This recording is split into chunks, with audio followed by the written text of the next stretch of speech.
The ancient world left behind countless ruins. Yet the greatest mystery is not what disappeared, it is what survived.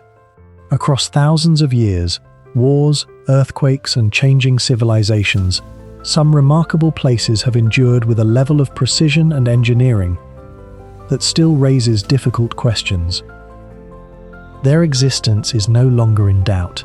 What remains uncertain is why they were built, how they achieved such extraordinary accuracy, and what knowledge has been lost with time. Dover Castle rises above the narrowest part of the English Channel, where France lies only about 34 kilometers away. Long before its medieval walls earned the title Key to England, the hill had attracted Iron Age communities, Roman engineers, and Anglo-Saxon builders. What survives is not one fortress, but an archaeological landscape in which more than 2,000 years of construction occupy the same chalk ridge. The earliest phase remains uncertain. The enormous, irregular enclosure around Castle Hill does not resemble the planned outline of a typical Norman castle, and archaeologists have long suspected that medieval builders inherited an earlier hill fort. Iron Age occupation has been identified on the hill, while the surrounding banks and ditches resemble fortified enclosures built in southern Britain before the Roman conquest of AD 43. The evidence is fragmentary, but the ridge overlooks the harbour and the shortest maritime route between Britain and continental Europe. The most extraordinary survivor belongs to Roman Dover, known as Dubris. During the 1st or 2nd century AD, engineers built 2 lighthouses on opposing heights above the harbour. Only the eastern tower remains substantially standing, enclosed within the later castle beside the Church of St. Mary in Castro. It now rises about 19 metres, although its upper level is medieval. 3 Roman stories survive below, making it the tallest standing Roman building in Britain, and one of only a few surviving Roman lighthouses in the world. The Pharos was built from stonework, strengthened by horizontal bands of Roman tile. These layers helped bind the masonry and spread stress, while the walls tapered upward to reduce the load carried by the lower levels. Its octagonal plan avoided presenting one broad face directly to channel winds. Nearly 2 millennia of storms, salt air, and rebuilding have altered the exterior, yet the Roman core remains upright on a ridge formed largely from chalk. Its lost partner stood on the western heights across the valley, allowing ships to recognize the harbour entrance between 2 elevated markers. Dover was also associated with the Classis Britannica, the Roman fleet that patrolled the channel, and excavated forts below the castle confirm that the Pharos overlooked an organized naval base. The tower's original appearance is still debated. Older reconstructions showed a stepped structure because Roman coins, carvings, and graffiti often depicted lighthouses in that form. Later examination of the masonry and sockets connected with an internal timber frame suggested a more continuously tapering exterior. No Roman plan survives, and medieval alterations removed evidence from the upper stages. Even the construction date varies between interpretations. Some place it soon after the conquest under Claudius, while others favor the early 2nd century. Its purpose is certain, but the form of its stairs, fire platform, and roof remains reconstructed from damaged fabric and comparison with vanished towers. Reuse probably saved it. During the Middle Ages, the Pharos became the bell tower of St. Mary in Castro, and its upper stage was rebuilt between 1426 and 1437. The alteration changed the monument, but prevented its demolition for building stone. Later builders kept the tower not as an archaeological relic, but because it remained useful.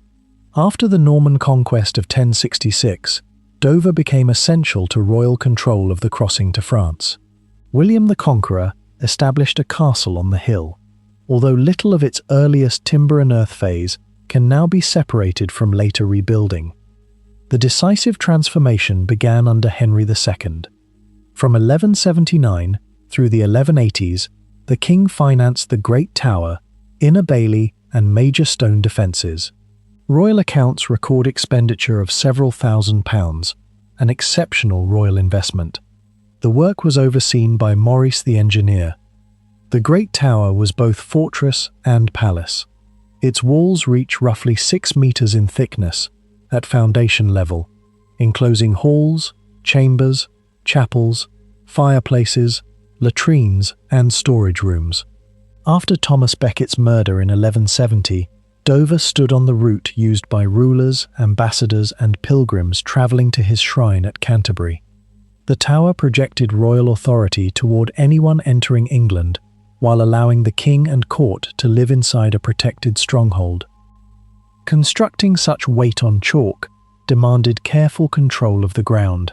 Chalk can bear large loads when intact, but fractures, groundwater, and weathering can weaken exposed zones.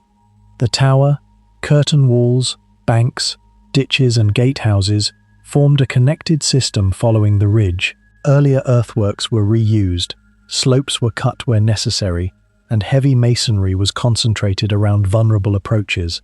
Dover's stability resulted from thick walls, broad foundations, drainage, maintenance, and close observation of the terrain rather than any unknown material.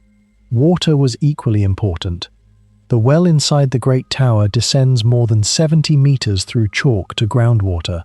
Workers had to cut the shaft, haul spoil vertically, and control falling debris in a confined space. Chalk is easier to cut than granite, but disturbed surfaces can fracture and shed material. Placing the well inside the tower protected it from attackers and allowed the keep to function even if the outer enclosure was penetrated. That system was tested in 1216 during the First Barons' War. Rebel barons invited Prince Louis of France, the future Louis V, to take the throne from King John. Louis landed in Kent and gained much of southern England, but Dover remained loyal under Hubert de Burgh. French troops attacked the northern side and mined beneath a gate tower until part of it collapsed. Defenders blocked the opening, fought from improvised positions, and dug counter-tunnels to disrupt enemy miners. Louis withdrew, returned in 1217, and again failed to capture the castle. The assault changed Dover's engineering. The damaged northern approach was redesigned, stronger gates were developed, and passages were cut beneath the outer defences. These medieval tunnels were not legendary escape routes, but working elements of siege warfare. They allowed defenders to listen for mining, move unseen between positions, and launch attacks beyond the main wall. Continuous occupation has made Dover difficult to read archaeologically. Iron Age banks were reshaped by medieval walls. Roman masonry entered Anglo-Saxon buildings. Later tunnels cut through earlier deposits, and repairs concealed original surfaces. Excavators cannot remove every upper layer without damaging monuments that are historically important in their own right. Parts of the earliest defences therefore remain inferred from earthworks, scattered finds, and geophysical evidence, rather than exposed as a complete plan. The Roman ruins of Tróia occupy a narrow sand peninsula at the mouth of the Sardo estuary on Portugal's Atlantic coast, a landscape that appears far too unstable to have supported one of the largest industrial complexes in the Western Roman Empire. Yet for nearly 5 centuries, beginning in the 1st century AD and continuing until the 6th century, this settlement processed enormous quantities of fish into salted products and the prized fermented sauce known as garum, exporting them across the Mediterranean. Archaeology has revealed an industrial center of remarkable scale, but the engineering knowledge that allowed Roman builders to establish and maintain such an enterprise on shifting coastal sediments remains only partially understood. Unlike many Roman cities rediscovered through medieval records, Tróia gradually emerged through antiquarian observations during the 18th century, before systematic archaeological excavations expanded throughout the 20th century. Portuguese archaeologists documented an extraordinary concentration of industrial installations, including approximately 180 fish salting vats distributed among more than 25 production workshops, together with baths, warehouses, residential quarters, cemeteries, and luxurious villas. The discoveries transformed Tróia from an obscure coastal ruin into one of the most significant Roman fish processing centers ever identified, demonstrating that industrial production, rather than military or political power, shaped its importance. The greatest mystery begins with the ground itself. Modern geological studies show that the peninsula consists largely of marine sands and estuarine sediments deposited by tides, currents, and longshore drift. Such environments are inherently unstable because they compact unevenly, migrate over time, and remain vulnerable to erosion from storms and changing sea levels. Constructing hundreds of heavy masonry installations under these conditions should have produced extensive settlement and structural failure. Instead, many of the salting tanks remain remarkably intact after nearly 2,000 years, preserving straight walls, sharp corners, and waterproof interiors, despite centuries of exposure to moisture and salt. Archaeologists understand the materials employed, but the precise sequence of foundation preparation, load distribution, and ground stabilization has never been fully reconstructed from the surviving evidence. Each production vat presented another technological challenge. The tanks were continuously exposed to concentrated salt, fish oils, organic acids, and seawater, an aggressive chemical environment capable of destroying many modern construction materials. Roman builders lined the interiors with opus signum, a hydraulic mortar produced by mixing lime with finely crushed ceramic fragments. Laboratory analyses have shown that the ceramic particles promoted pozzolanic reactions, creating durable calcium silicate compounds that significantly reduced permeability.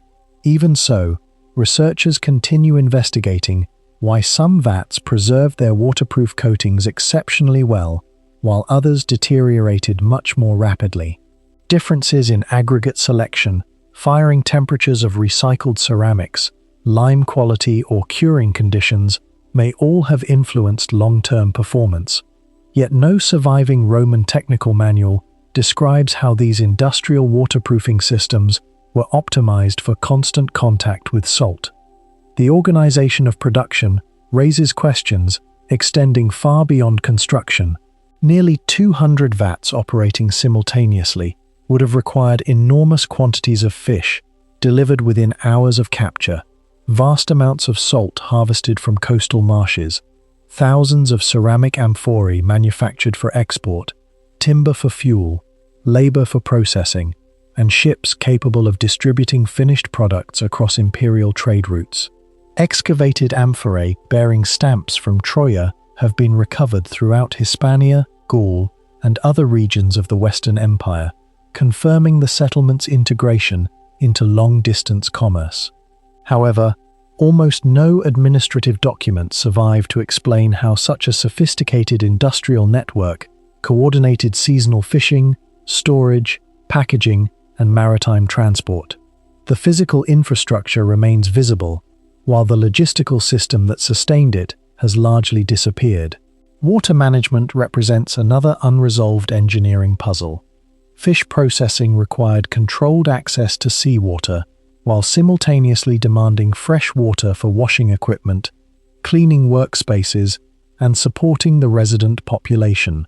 Excavations have revealed drainage channels, conduits, and carefully graded surfaces directing runoff through different sectors of the industrial zone. Yet archaeologists still cannot reconstruct the complete hydraulic network.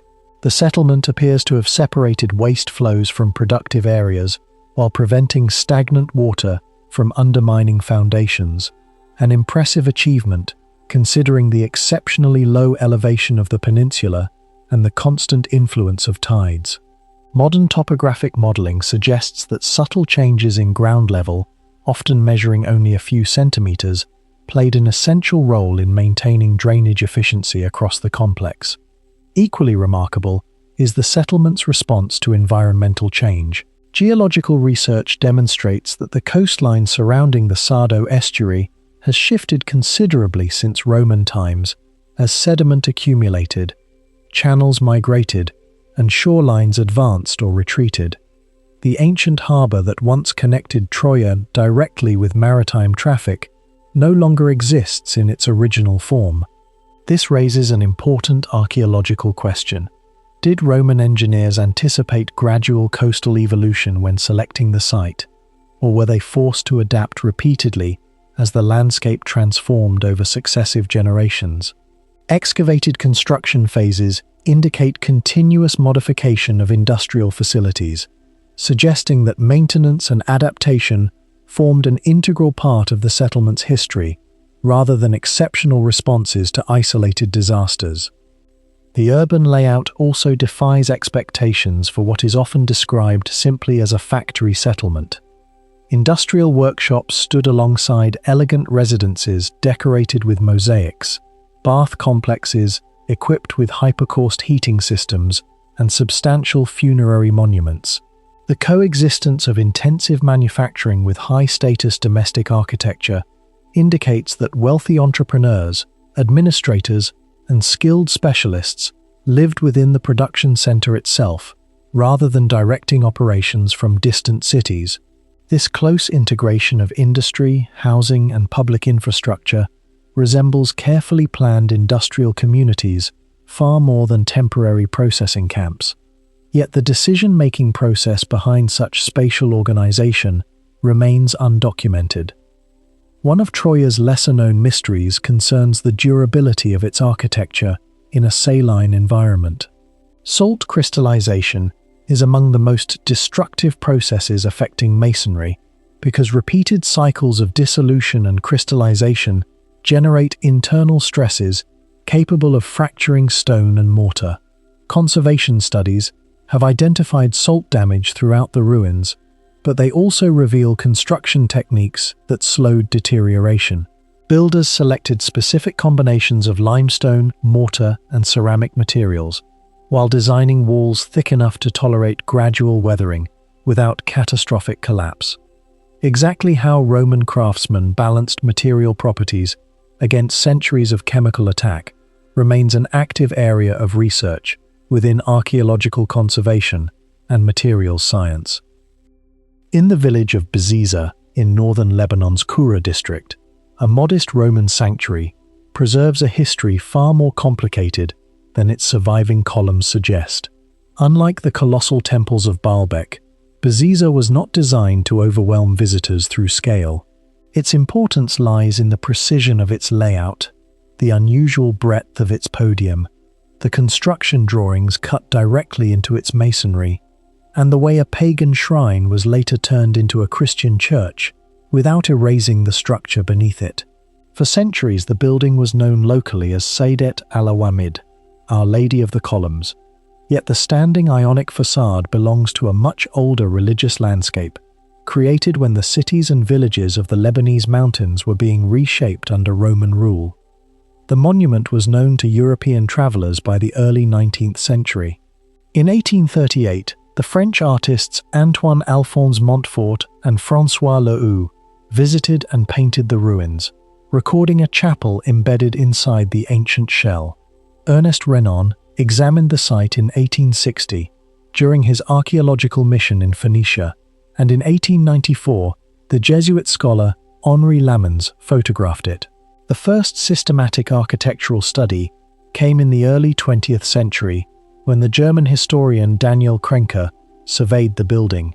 His plans were later published with Willi Schiechmann in their major study of Roman temples in Syria.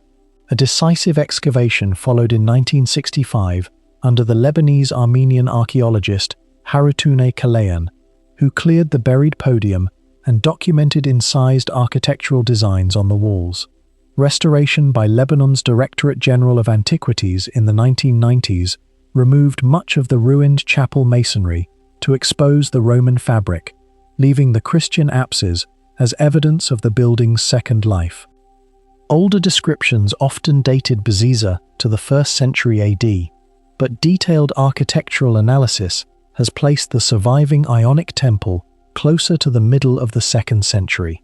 Its form is pro-style and tetrastyle. 4 columns stood across the facade, with the colonnade restricted to the front rather than continuing around all 4 sides. 3 frontal columns remained substantially standing, preserving capitals, shafts, and portions of the entablature. Behind them, 2 doorways led from the pronaos into a nearly square cellar. Niches cut into the side walls once held statues, while an elevated aditon occupied the rear. The bases of 2 pilasters survive about 1.66 meters above the cellar floor, showing that the inner sanctuary was raised and probably framed by an architectural shrine containing the principal cult image. Worshippers did not normally assemble inside such a temple. Sacrifice and public ritual occurred before the facade, while priests and selected participants entered the enclosed chamber where the deity's image remained visible through the doorway. The identity of that deity is compelling, but not proven by a dedicatory inscription. Renan argued that the modern place name Bziza preserved the Semitic expression Beth Azizo, the house or temple of Azizos, and later historians accepted this interpretation. Azizos belonged to the religious world of Roman Syria and Arabia and was associated with the morning star. At Palmyra he appeared as a mounted god beside Arsu, while the 4th century Emperor Julian described Azizos and Monimos in connection with the solar cult of Emesa, identifying Azizos with Ares and stating that he preceded the sun god in sacred processions. These comparisons do not prove that every ritual known elsewhere occurred at Bziza, but they place the sanctuary within a network of local gods translated into Greek and Roman language without losing their regional identities. The building therefore represents neither a purely Roman import nor an untouched Phoenician survival. Its Ionic order belonged to Mediterranean architecture, while the presumed divine name and cult background came from the Levant. The temple's orientation adds another layer. Its facade faces northwest, so the main axis runs toward the southeast. This differs from the common expectation that an ancient sanctuary should face the rising sun. The arrangement instead agrees with a rule discussed by the Roman architect Vitruvius in the late 1st century BC. When terrain and other conditions allowed, the cult image and the front of the temple were to be positioned so worshippers approaching the altar could face the divine image, while light entering through the doorway illuminated the sacred interior. At Bziza, the setting sun could penetrate the entrance and strike the elevated rear zone where the statue stood. The effect required no mysterious optical device, yet it depended on combining the seasonal path of sunlight with the building's axis, doorway, floor level, and raised aditon. Whether the alignment was established from repeated observation, practical surveying instruments, or a standardized procedure transmitted among temple builders is not recorded. No inscription names the architect, and no written plan explains how the final direction was selected. The clearest surviving evidence of the design process is not a text, but a set of lines engraved into the building itself. Kalayan identified an architectural drawing for half of the pronaos pediment on the exterior of the southwestern cellar wall. Another incised diagram represented the temple's entablature. The lost pediment was reconstructed at approximately 8.5 meters wide and 3 meters high.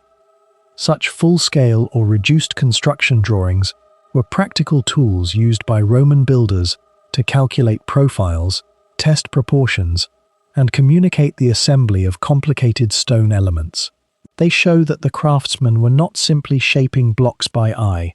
Geometry was transferred onto stone surfaces, where masons could refer to it during construction, while the finished components embodied measurements that rarely survive in written manuals. The podium revealed in 1965 created a further architectural problem. It extends considerably beyond the footprint of the standing cellar, and recent analysis has proposed that it may have been intended for a larger peripteral temple surrounded by columns.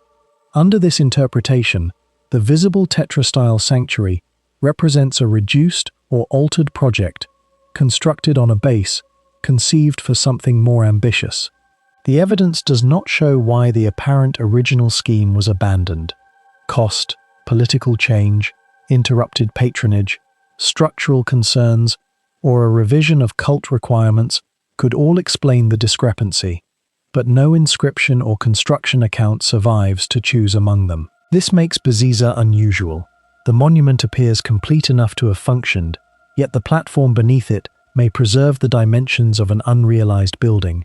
Instead of a single immutable design, the masonry records planning, revision, and compromise.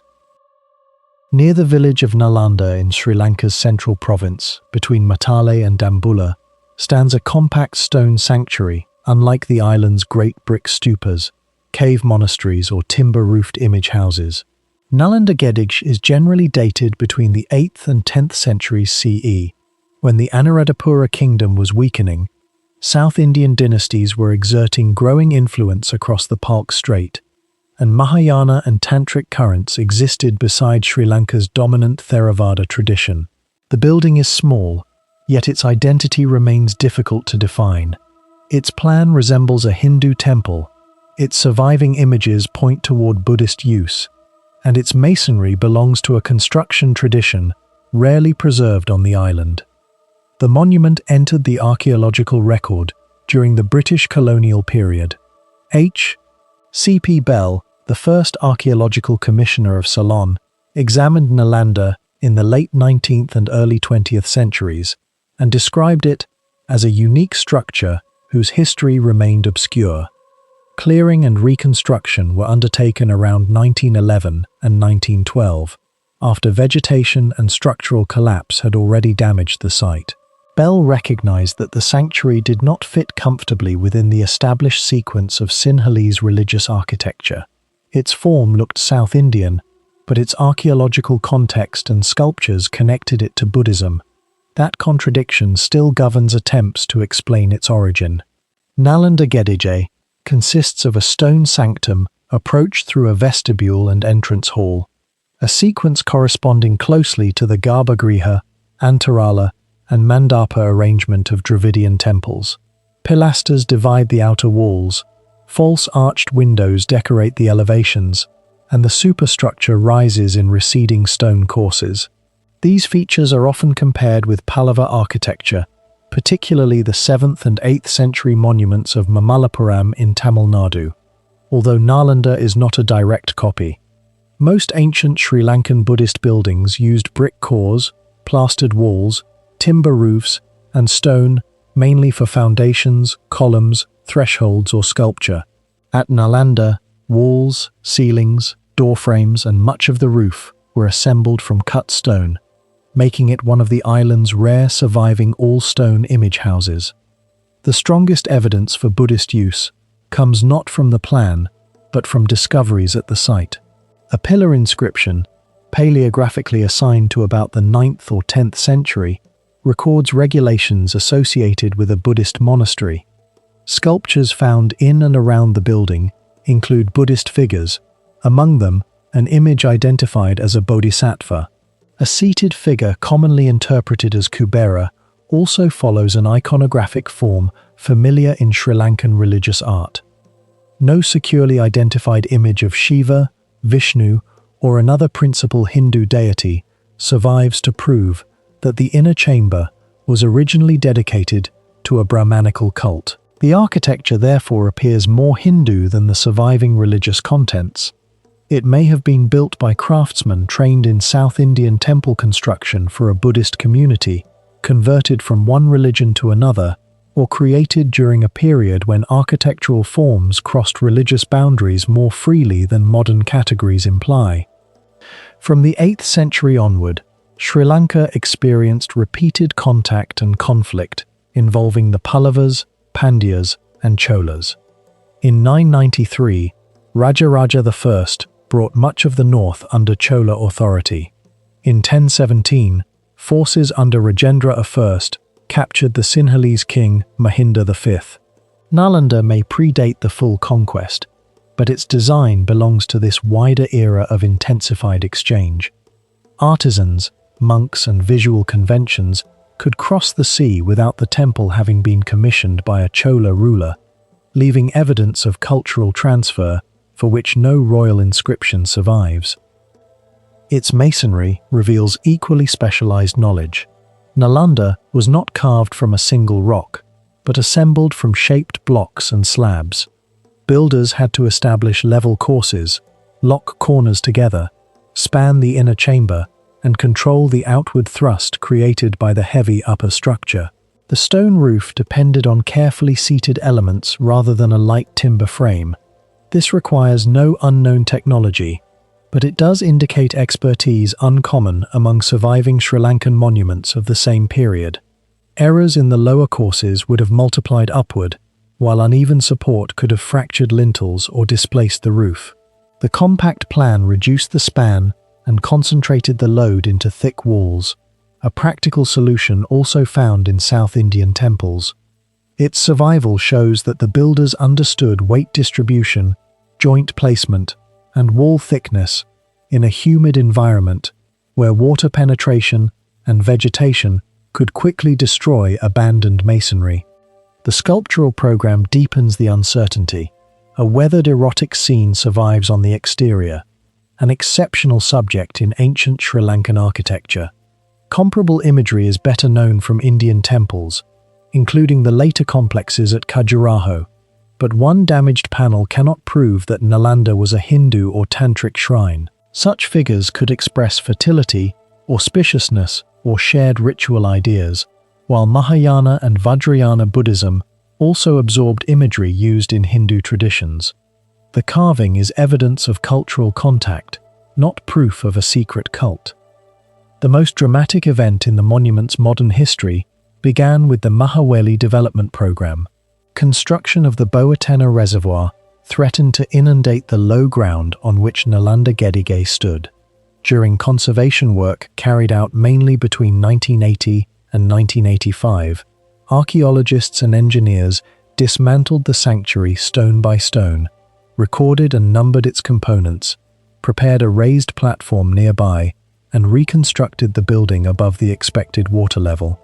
The operation recalls the 1960s rescue of Abu Simbel in Egypt, although the scale was radically different.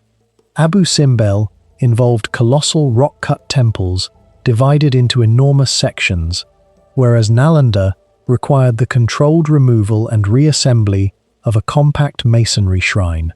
Dismantling offered archaeologists a rare view of hidden joints, displaced courses, and the relationship between the outer shell and the load-bearing interior. It also created a permanent difficulty. The temple visible today is a reconstruction, not an untouched medieval building. Some stones had already fallen, earlier repairs had altered sections of the facade, and conservators had to make decisions when the original position of a block was uncertain. The present monument preserves authentic ancient material and a carefully documented form, but neither its raised platform nor its immediate surroundings reproduce the original setting exactly. Nalanda Gedige presents connected archaeological problems rather than one impossible mystery. Its Dravidian plan must be reconciled with Buddhist evidence. Its chronology must be narrowed within centuries of South Indian influence, and its stone construction must be understood within an island tradition that normally built sacred superstructures differently.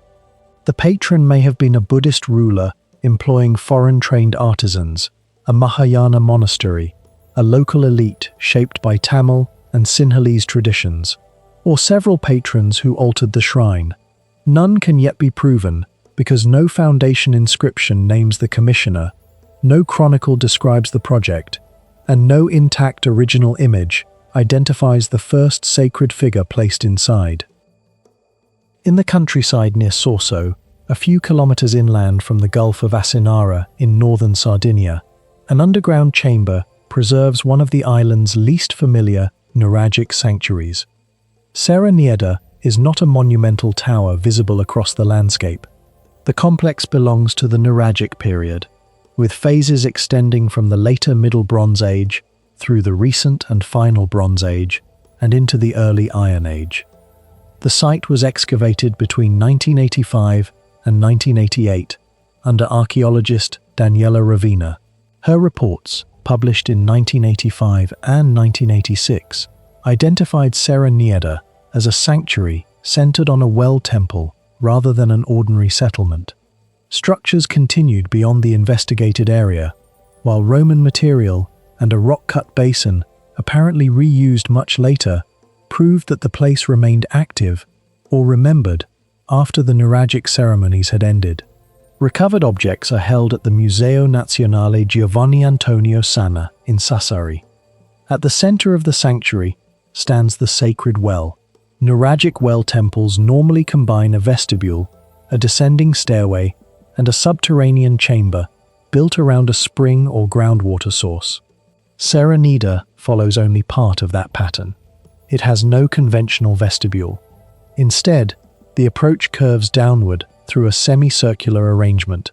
The staircase measures about 3.35 meters long, 1.20 meters wide, and 3.30 meters deep. 14 steps lead to the chamber. 11 were assembled from limestone slabs, while the lowest 3 were cut directly into the natural rock. This transition from masonry to bedrock reveals how closely the monument was adapted to its setting. The builders shaped the lower stair and chamber from the rock itself, reducing joints near the water, then raised masonry above the carved base. The surviving chamber is about 2 meters in diameter and reaches approximately 4.40 meters in remaining height. It was originally covered by a tholos-like vault, but the upper structure has collapsed.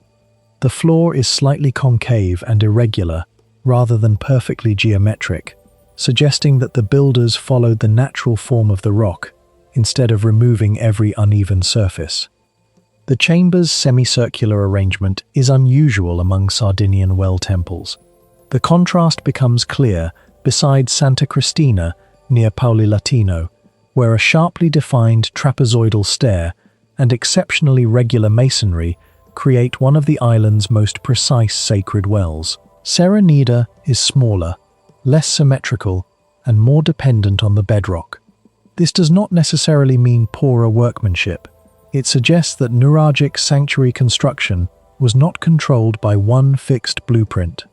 Builders adapted a shared religious model to local stone, available water, and regional practice.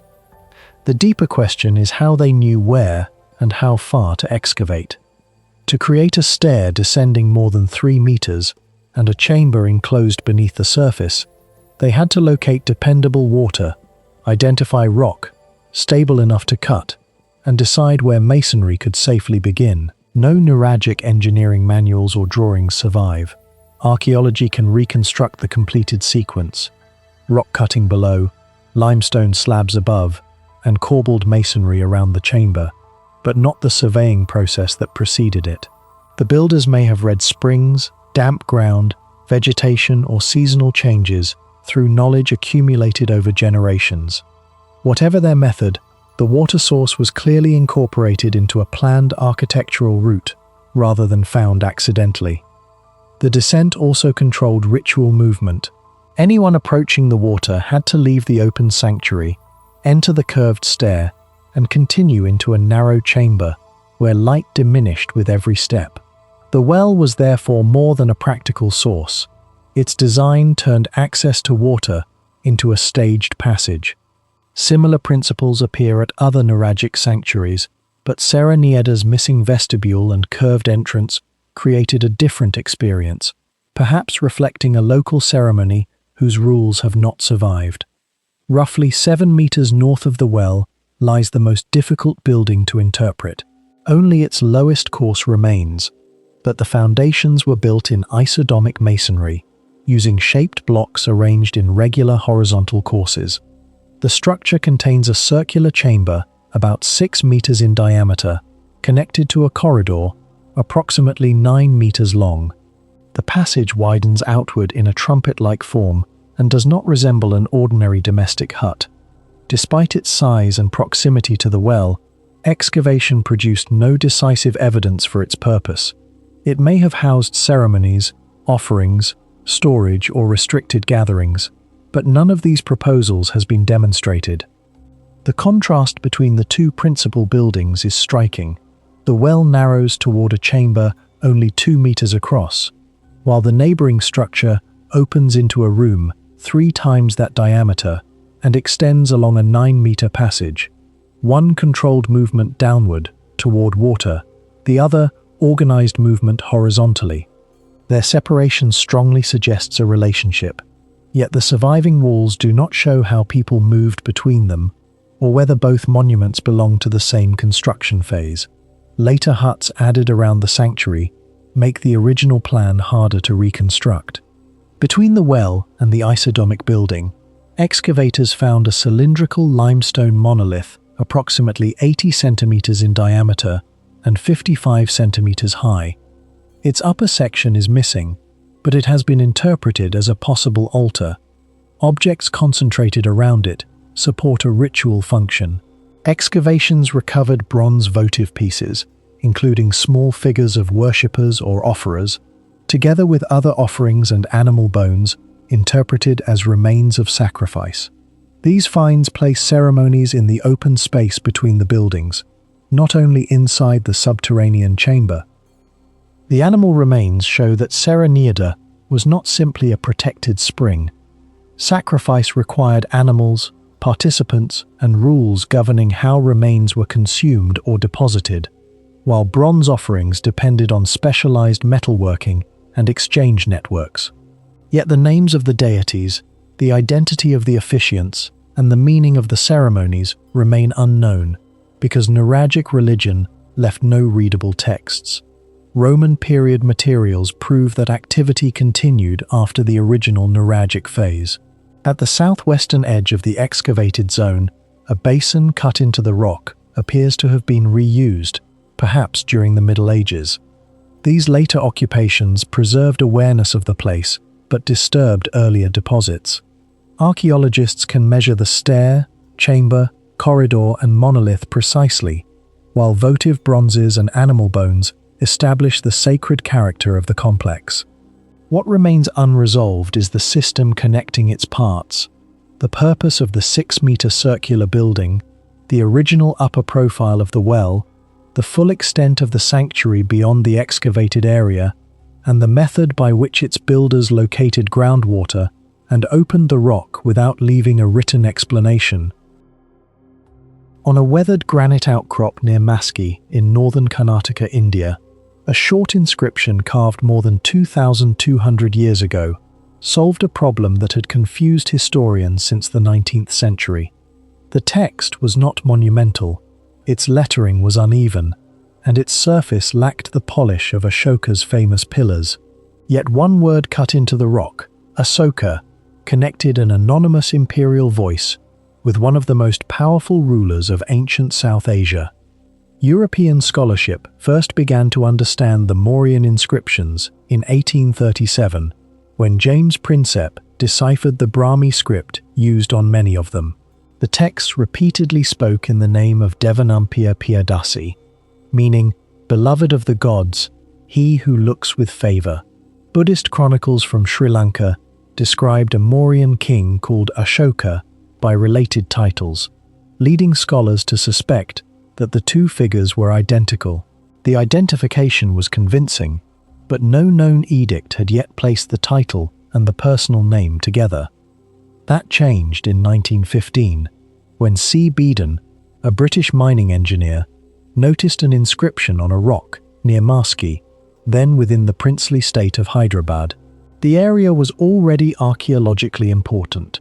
Robert Bruce Foote, the geologist and pioneer of Indian prehistory, had examined Maski during the 19th century, while later work revealed occupation extending from prehistoric communities into the early historic period. Beedon's discovery, however, turned the site into a key reference point for Indian political history. The inscription is a version of Minor Rock Edict I, one of several short proclamations distributed mainly across central and southern India during the 3rd century BCE. Its language is Prakrit, and its letters belong to early Brahmi. In the damaged opening, the ruler identifies himself with words including Devanampiya Asoka. For the first time in a discovered edict, the royal epithet known from inscriptions across the Mauryan world stood beside the name Ashoka. The reading confirmed that the king addressing subjects through rocks and pillars was the Mauryan emperor remembered in Buddhist tradition. The importance of this identification extended far beyond Maski. Ashoka ruled approximately from 268 to 232 BCE, inheriting an empire created by Chandragupta Maurya and enlarged under Bindusara. His inscriptions survive across much of the subcontinent and into the northwestern borderlands, written in Brahmi, Kharoshthi, Greek, and Aramaic.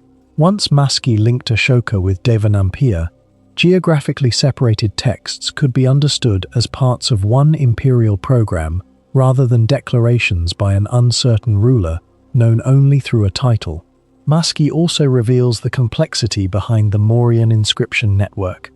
A proclamation issued near the imperial center had to travel over enormous distances, be adapted into regional speech, assigned to officials, and carved by local workers onto selected surfaces.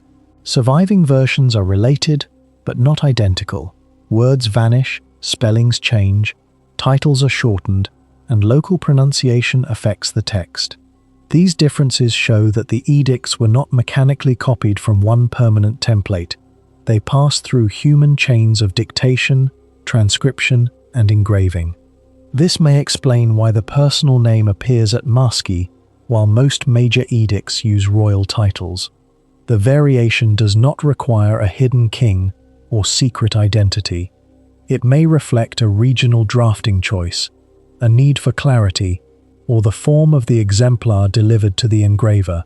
Later discoveries at Gujarat and Nittur also produced inscriptions containing Ashoka's name, so Maski is not the only surviving example. Its importance comes from being the discovery that first supplied modern historians with the missing epigraphic connection. The execution of the text is equally revealing. Unlike the carefully prepared sandstone pillars erected in major ceremonial settings, the Maski edict was cut directly into a natural rock face. The engraver worked across an irregular surface while keeping the Brahmi characters recognizable. The lines are not perfectly aligned, and the workmanship is less refined than on the polished pillar inscriptions.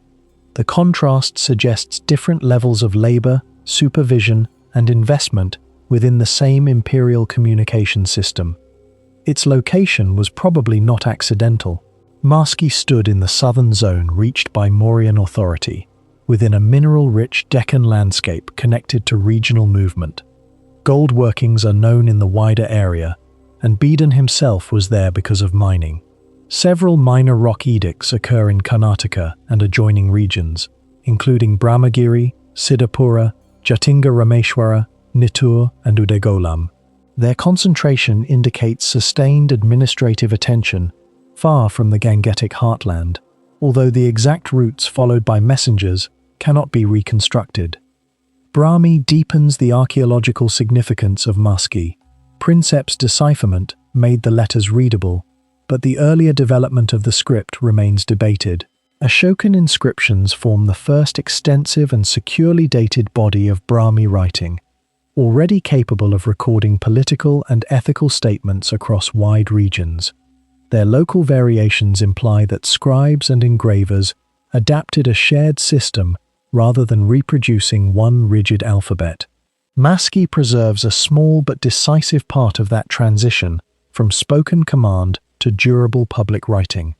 The most striking fact is the disproportion between the inscription's appearance and its historical effect.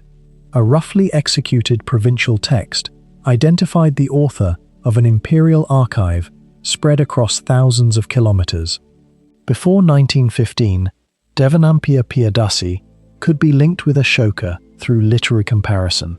After Biyadon's discovery, that connection existed inside the ruler's own inscriptional record, fixed into stone by an engraver whose name, tools, and instructions remain unknown. Hidden beneath the sandstone cliffs overlooking the River Nidd in Knaresborough, North Yorkshire, England, lies Mother Shipton's Cave, a place where one of Britain's oldest legends became inseparable from an extraordinary geological phenomenon. Unlike many famous ancient sites, its greatest mystery was never built by human hands. Instead, it emerged from nature itself, creating an illusion so convincing that generations believed supernatural forces had transformed ordinary objects into stone. For centuries, the cave and its nearby spring stood at the boundary between folklore, medieval belief, and natural science, preserving a rare example of how an unusual landscape shaped cultural history long before its processes were scientifically understood. Although the cave had been known locally for centuries, written references became increasingly common during the 16th and 17th centuries through stories surrounding Ursula Soutale, better known as Mother Shipton. According to tradition, she was born in the cave around 1488 during the reign of Henry VII. Contemporary documentary evidence for her early life is extremely limited, and the earliest surviving biographies appeared decades after her death in 1561. The first substantial printed account was published in 1641 by Richard Head, nearly 80 years later, mixing local traditions with dramatic embellishments that helped establish her reputation as England's most famous prophetess. Historians today agree that many prophecies attributed to Mother Shipton were written long after her lifetime, particularly during the 17th and 19th centuries, making it impossible to determine which, if any, genuinely originated with her. The landscape surrounding the cave, however, required no literary invention. Only a short distance from the entrance lies the Petrifying Well, one of the very few active petrifying springs in Europe. Medieval visitors observed that leaves, branches, hats, birds, and eventually larger objects appeared to turn into solid stone after remaining beneath the dripping water for months. At a time when chemistry and geology were almost completely unknown, such transformations seemed impossible to explain through ordinary natural processes. Local people regarded the spring as enchanted, while others believed it reflected divine punishment or occult forces connected with the cave itself. The reputation spread rapidly across northern England, attracting curious travelers centuries before organized tourism became common. The apparent petrification is now understood to result from an unusually high concentration of dissolved calcium carbonate carried by groundwater through carboniferous limestone beneath the surrounding hills. As the mineral-rich water emerges into open air, carbon dioxide escapes from solution, causing calcium carbonate to precipitate onto every available surface. Layer after layer accumulates until organic materials become completely encased beneath a hard travertine shell. Similar geological processes create stalactites and stalagmites inside limestone caves throughout the world, yet the Petrifying Well operates in the open atmosphere where the transformation can be observed directly. The speed of mineral deposition is particularly remarkable. Small objects may acquire a thick crust within several months, while larger items require years before becoming entirely enclosed by stone. This unusually rapid deposition distinguished the spring from countless other mineral waters known across Europe. The geological conditions responsible for the spring developed over thousands of years following the last ice age. Rainwater absorbed carbon dioxide while passing through soil, producing weak carbonic acid, capable of dissolving limestone underground. During its journey through fractures in the bedrock, the water accumulated large quantities of calcium bicarbonate before reaching the surface. Once exposed to lower pressure and warmer air, dissolved carbon dioxide escaped, reversing the earlier chemical reaction and leaving behind solid calcite. Modern geochemical analysis confirms this mechanism, but such knowledge only emerged after advances in chemistry during the 18th and 19th centuries. Before then, observers possessed no theoretical framework capable of explaining why one spring apparently transformed living materials into rock, while neighboring streams showed no similar behavior. The spring's reputation became so widespread that by the late 17th century, visitors deliberately suspended personal belongings beneath the flowing water to witness the transformation themselves. Historical descriptions mention gloves, walking sticks, birds' nests, and household utensils. Today, even modern objects including teddy bears, bicycles, hats, and teapots are displayed beneath the cascade, illustrating that exactly the same mineral process continues without interruption. Unlike archaeological artifacts preserved by chance, these objects provide a continuous demonstration of geological activity that has likely persisted for many centuries. The accumulation of mineral layers also allows scientists to examine annual growth rates, seasonal variations in water chemistry, and environmental changes affecting carbonate deposition. One of the enduring historical mysteries surrounding Mother Shipton's cave concerns the relationship between the geological phenomenon and the legend itself. There is no archaeological evidence that Ursula Soutale possessed supernatural abilities or that the spring inspired genuine prophetic practices during her lifetime. Nevertheless, the coexistence of an apparently magical spring and a woman remembered for extraordinary predictions proved irresistible to later storytellers. By the 17th century, the cave had become inseparable from narratives describing prophecies, strange births, and unexplained natural events.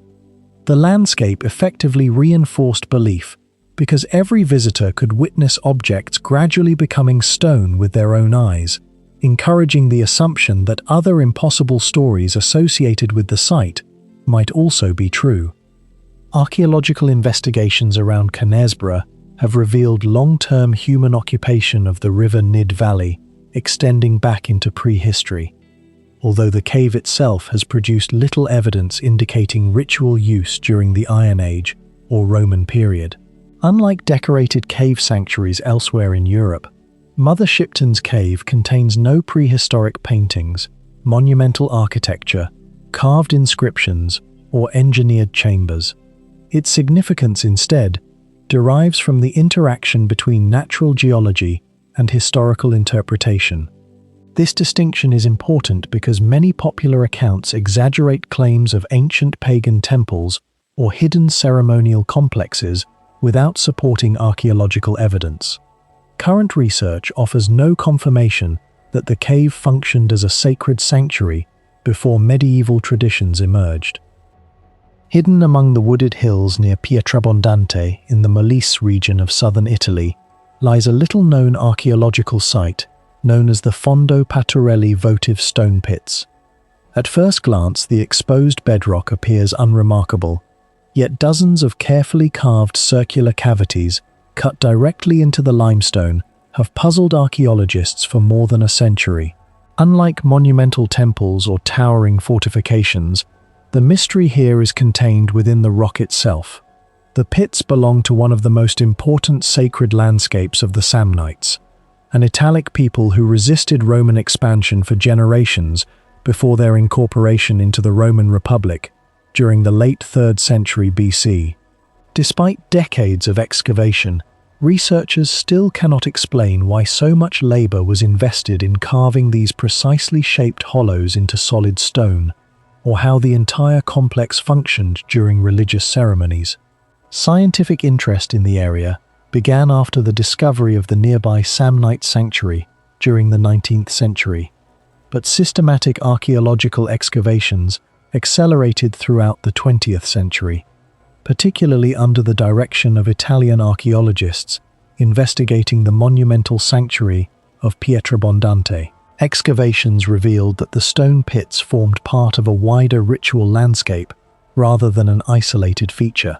The sanctuary itself flourished mainly between the 2nd and early 1st centuries BC, shortly before the social war of 91 to 88 BC transformed central Italy and eventually granted Roman citizenship to many Italic peoples.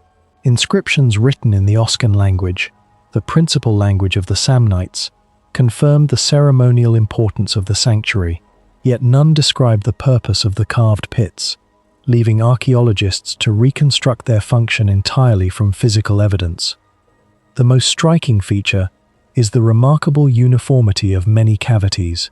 Rather than irregular depressions created by erosion, the pits display smooth walls, rounded profiles, and deliberate dimensions consistent with repeated human workmanship. They were carved directly into exposed limestone, a material considerably harder than the surrounding soil, meaning each cavity required careful shaping with iron tools. Experimental archaeology demonstrates that carving even a single hole into compact limestone using Iron Age technology would have demanded significant time and effort. The existence of dozens of such features immediately raises an important question. Why invest so much labor in permanent stone installations instead of using portable ceramic or bronze vessels that could accomplish the same practical task with far less effort? Archaeologists generally interpret the cavities as votive installations associated with offerings made to deities worshipped by the Samnites. Excavations recovered charcoal, ash, fragments of pottery, animal bones and small votive objects from several pits, indicating repeated ritual activity rather than ordinary domestic use. However, the archaeological record also reveals considerable variation between individual cavities. Some contained substantial deposits, while others produced almost no material at all. This inconsistency suggests that the pits did not all serve identical functions. Certain cavities may have received liquid libations, such as wine, oil, or milk, while others may have held grain, incense, or the remains of sacrificial animals. Because organic substances rarely survive after more than 2,000 years, direct evidence for these activities has largely disappeared, forcing researchers to rely on indirect archaeological clues. Equally intriguing is the arrangement of the pits across the bedrock. They are not randomly distributed as one might expect from repeated informal use. Instead, many appear grouped into clusters or organized in deliberate spatial relationships. Although no universally accepted geometric pattern has been identified, their placement suggests planning rather than improvisation. This has encouraged the hypothesis that worshippers followed a structured sequence of ritual actions, moving from one group of cavities to another as different stages of a ceremony unfolded. Similar ritual movement is known from sanctuaries throughout the ancient Mediterranean, yet no surviving Samnite text explains how ceremonies at Fondo Patturelli were actually performed. The physical setting preserves the architecture of the ritual, but not the ritual itself. The broader archaeological context strengthens this interpretation. Only a short distance away stands the famous sanctuary of Pietrabondante, one of the best preserved Samnite religious complexes in Italy. Its monumental temple, theatre, and sacred precinct demonstrate an exceptional level of architectural sophistication before full Roman political control of the region. The theatre was designed so that spectators faced both the stage and the temple, merging civic gatherings with religious observances in a manner rarely matched elsewhere in pre-Roman Italy. The stone pits, therefore, cannot be viewed in isolation. They formed part of an integrated ceremonial landscape where architecture, topography, and ritual practice were closely connected, yet the precise relationship between each component remains uncertain. Modern archaeological science has helped answer some questions while creating new ones. Microscopic analysis of sediments preserved inside several cavities has confirmed traces of burning and repeated human activity, but chemical residues rarely survive well enough to identify exactly which substances were deposited. Three-dimensional laser scanning and digital terrain models have documented the pits with millimeter accuracy, allowing researchers to compare dimensions, orientation, and spatial organization more precisely than ever before. Even so, these technologies reveal only the final product. They cannot reconstruct the beliefs that determined why one cavity was carved beside another, or why certain locations within the bedrock were selected, while equally suitable surfaces nearby were ignored. Another unresolved issue concerns chronology. Archaeologists know the sanctuary reached its greatest importance during the 2nd century BC, but it remains uncertain whether all of the stone pits were created during a single construction phase or accumulated gradually across generations. If they developed over decades, the arrangement visible today may represent centuries of evolving religious traditions rather than one carefully planned design. Distinguishing between these possibilities is extremely difficult because carving into exposed bedrock leaves few chronological markers that can be dated independently. Unlike buildings constructed in successive layers, a carved cavity often preserves almost no evidence revealing the exact moment of its creation. The Fondo Patturelli votive stone pits therefore occupy an unusual position within Mediterranean archaeology. They do not challenge established engineering in the dramatic way of massive megaliths or monumental temples, yet they preserve a rare example of ritual architecture whose physical form survives, while its practical logic has almost completely vanished. Every carefully carved depression confirms deliberate human intention. Every archaeological deposit demonstrates repeated ceremonial use, and every modern survey increases the precision with which the site can be measured. Yet the central mystery remains unchanged.